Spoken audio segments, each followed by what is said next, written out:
So we're starting, right? I'm very proud of you. Thank you so much. And he's only 22 years old, so that's pretty amazing that at that point, at 22, I didn't have anything. Really? So you're off to a good start. Do you think I'm a good sister? No. Bro, why? You're my sister. You're mean to me. Not all the time. Bro, we live in You're saying different this shit because states. you're on a podcast. Hey, so what the hell is this? When this whole thing happened the first time around, I didn't even say anything, but this is literally ridiculous. Piper, take your ass home. Why are you at the Bop House? The original Bop House. You know what you're doing. You get what I'm saying? Like, you're 17, my love. I am still part of the Bop House. I just, for legal reasons, cannot post with them right now, and I can't be with the girls right now. But just know that I am working with a really good set of lawyers and fighting, you know, against everything. Y'all, Camila Araujo's rebrand has got to be one of the biggest jokes on TikTok right now. Like, she really thought that people would just forget all the chaos and suddenly buy into this polished new image? No, nobody is falling for it. This is the same Camila who went from being that girl in MrBeast's Squid Game video to stirring up drama in the Bop House to dragging other creators while doing the exact same messy stuff herself. And now she wants to act like she's grown past it? Please. Because let's be real, if you've seen even half the receipts, then you already know her whole I'm the mature one act doesn't hold up. We're talking exploiting her own brother for clout, playing the victim while bullying others, clout chasing Alabama Barker, and constantly trying to paint herself as different from Sophie Rain when honestly, she might have been worse. And that's what we're unpacking today. How Camila went from clout chasing Bop House regular to one of TikTok's most unconvincing rebrands. From family drama to fake girl boss energy, this is the downfall nobody can ignore. Now, Camila didn't just pop out of nowhere. Her first big break was actually in MrBeast's Squid Game video. Yep,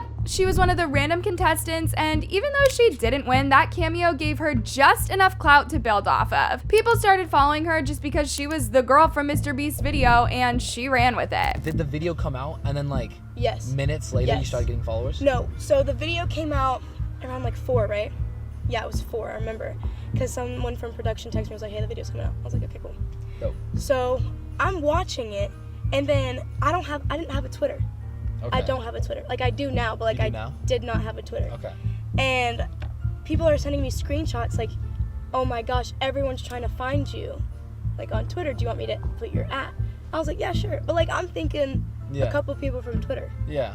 And then my Instagram just starts going crazy, and then drama alert, and then creator whatever on Instagram, and then NBC reached out, What? and then all these people started reaching out, and I was like, I woke up and I was like, oh my god, I Yeah. have like 80,000 Real. followers. Yeah. That's insane. Yeah. From there, she started leaning into full-time influencer mode. TikToks, Instagram posts, even OF when the hype slowed down. She was trying everything to stay relevant, and honestly, it kind of worked at first. Her following grew and she started networking with other creators, and that's how she slid into the whole Bop House crowd. Now, if you know anything about the Bop House, then you already know it's messy. The group's reputation has always been shady, and the name itself started as an insult, but instead of separating herself from that, Camila leaned right in. She was quickly labeled as the leader, even though she wasn't running anything. But because she was the loudest, the drama always centered around her. Do you have anything else you want to throw at me? You know those pants I just bought and they were $100? Okay, 1, back the f up. 2, you need $100? I'll give you $100. You broke? I'll even give you 200. No, because that's not even what I'm mad about. That's not even what I'm mad about, thank you. You smashed cake in my face. And I would do it again. Clock it. I'd do it again. I would do it the f again. What did I ever do to you? Pardon? And this is where the switch happened. She stopped being that girl from MrBeast's video and started becoming that messy girl in Bop House. But here's the thing, once you build your whole image on drama, you can't just flip the switch and rebrand later. And the way that Camila tried to spin her I've matured act, it only exposed her hypocrisy even more. First off, let's clear this up. Bop House wasn't even meant to be cute. The name started as an insult people threw around to clown them, and somehow they just claimed it. And it wasn't just the group name. There were controversies stacked on controversies. One of the biggest, the Piper Raquel situation. People started dragging Camila for being all fake supportive online while still hanging around the same people Piper was tied to. Hey, so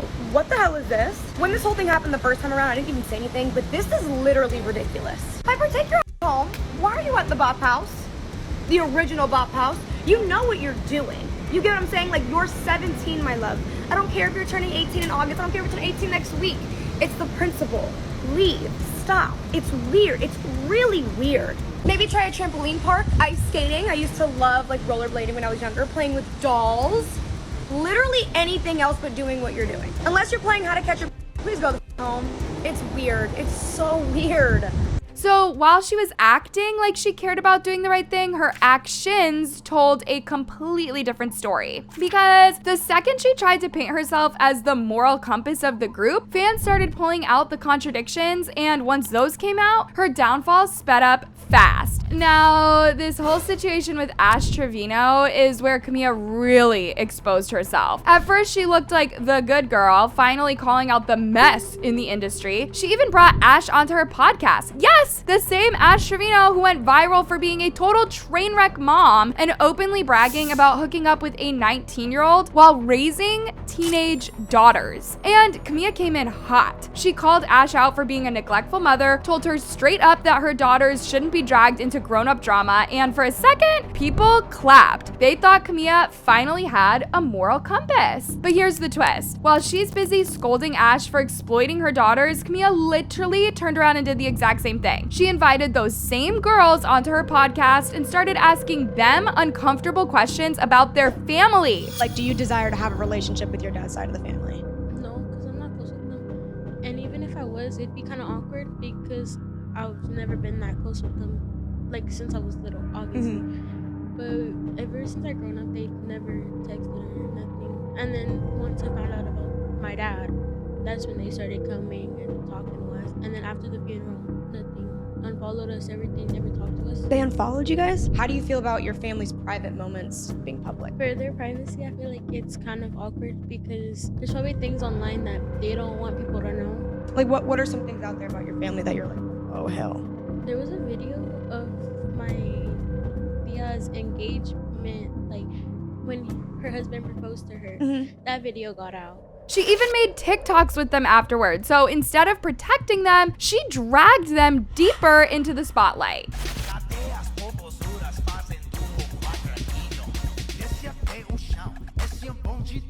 And then it got pettier. Camila claimed she paid for Ash's hotel stay and even promised to buy the daughters new beds. But when Ash went live later, she said Camila never followed through. That set off a back and forth where Camila pulled out receipts to prove that Ash turned down the beds out of pride. Camila made $60,000 and I didn't get nothing out of it, so you know what? She will be hearing from my people. So if I'm correct, Ash Trevino is now threatening lawyers. I'm kind of confused because what the fuck are you suing me for? I don't know what you would be suing me for. There was a very clear agreement that I'd pay for your hotel and stuff and you would just come to the podcast. And then now you want to sit here and claim that, like, I don't know what the Bop House even was. If I knew she was going to ask these questions, like, blah, blah, blah. She made all this money, like, now I'm going to sue her. Still, the damage was done. Fans were not buying Camila's protector of kids image anymore, and the real takeaway, Camila loves to posture like she's morally above everyone else. But the second you rewind the tape, she's doing the exact same thing she criticizes others for. And this Ash drama was the clearest proof. And y'all, if you thought Camila using Ash's daughter was bad, wait until you see how she treats her own family. Because the way that she drags her teenage brother Christian into her content is honestly disturbing. Instead of protecting him from the chaos, Camila made him a full-on prop in her brand. She literally sat him down on camera while he is still in high school and asked how he feels about having a sister on OnlyFans. You're an A+ child. Right, I am. Shut the hell up. You're literally doing your career is in only. You can't be talking. You're selling pictures of whatever. You can't be saying shit. All that studying was for what? For what?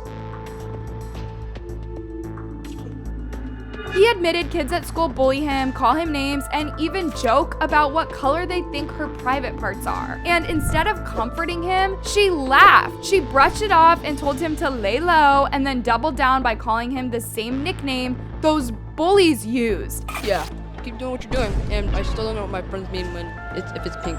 You will never know, buddy. But hey, subscribe. Let's see where it can take us. And it doesn't stop there. She posted clips where she pushes Christian to ask her about her content, almost like she's scripting him for shock value. You can see the discomfort all over his face, embarrassed, annoyed, sometimes straight up angry. But Camila keeps pressing because she knows awkward family moments rack up views. That is not funny. That's manipulative. Dad, how does it feel to know that you have a daughter that does an OF?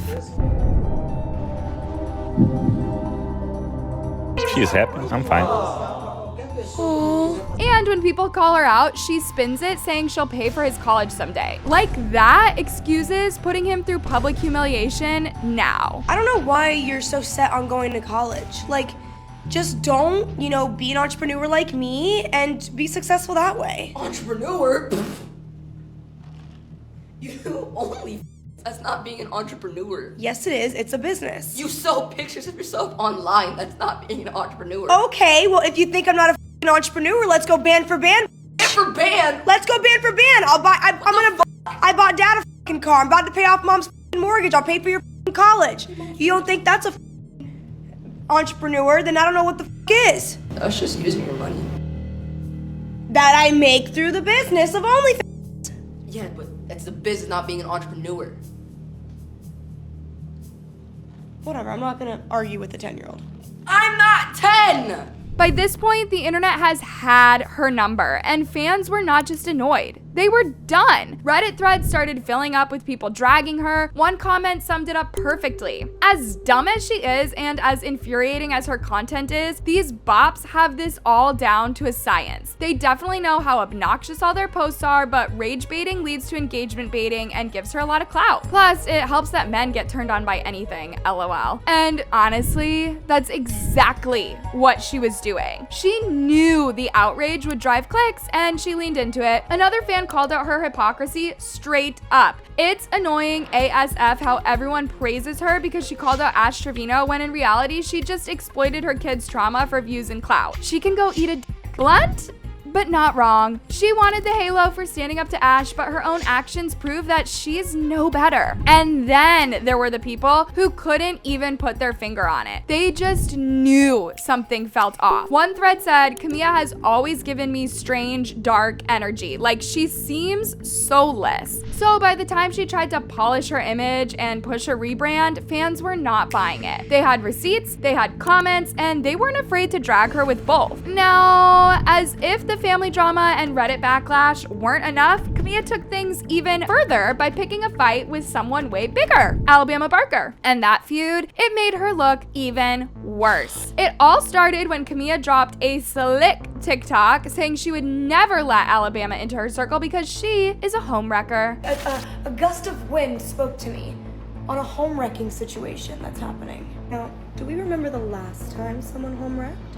I did get another cease and desist, but it's for the right of humanity. Do I dare come out of retirement? Do I risk another cease and desist? The hell better watch yourself. We don't like no trifling ass bitch over here. And stop claiming that you are in the Bop House. Ain't nobody wants your in there, weirdo.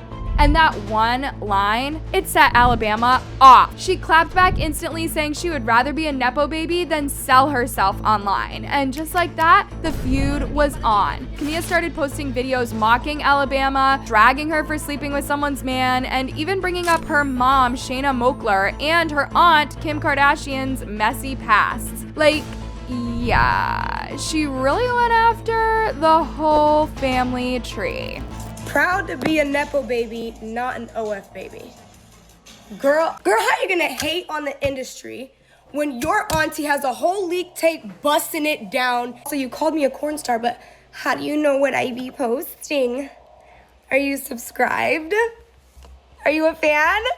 Do I get your money once a month? Or should I say your daddy's money? Clearly this corn star got your press, babe. And tell your auntie that her performance was stellar. But Alabama wasn't staying quiet either. She hopped on live calling Camila out for exposing her little brother in her content and then dropped the real shocker. Her lawyers were getting involved. She literally said, "My lawyers would love this." Did you hear that? That's my name. Alabama Barker said my name in her new song. Here are my thoughts. First of all, I'm winded. Like I'm honored. Thank you. For someone that sent me a cease and desist and wanted me to stop talking about them, baby girl, you added me in your song. I appreciate it. Now I know for a fact, like Kim Kardashian, Khloe Kardashian, like they all know who I am. They're gonna listen to that song. They support you for sure. So that's an honor. I really appreciate it. Given that this was all a marketing stunt for me, I feel like this is a win. So 1 second as I give a speech. I want to thank my team. I want to thank my subscribers on, you know what, I appreciate it. I made a decent bag, and now I will forever be in a Alabama Barker song. Great song. Congratulations on the song. And she wasn't bluffing. Camila ended up getting slapped with a cease and desist letter, all because she couldn't stop running her mouth online. And after pouring so much energy into this beef, she suddenly tried to act like it wasn't that deep. But by then, it was way too late. After all the chaos, Camila suddenly decided it was time for a rebrand. No more messy drama queen. Now she wanted to be seen as a serious entrepreneur. She even sat down in an interview with Howie Mandel and said she owes 11 Section 8 rentals and 1 Airbnb. 11. Now, whether she actually owns all of that herself or it's something shared with other Bop House members, nobody really knows. And that's exactly why people side-eyed it. We currently have, 12 properties? Section 8? Commercial, rentals. Yeah. He's not on mic, so he's saying 11 Section 8 rentals. But you're not, even if the mic's on, you're nowhere near it, buddy. Because you want to show your knee. Fantastic. And 1 personal primary house. So we're starting, I'm right? very proud of you. Thank you so much. And he's only... This is not a rebrand, it's a crash in slow motion. And Camila Araujo is the one hitting the gas.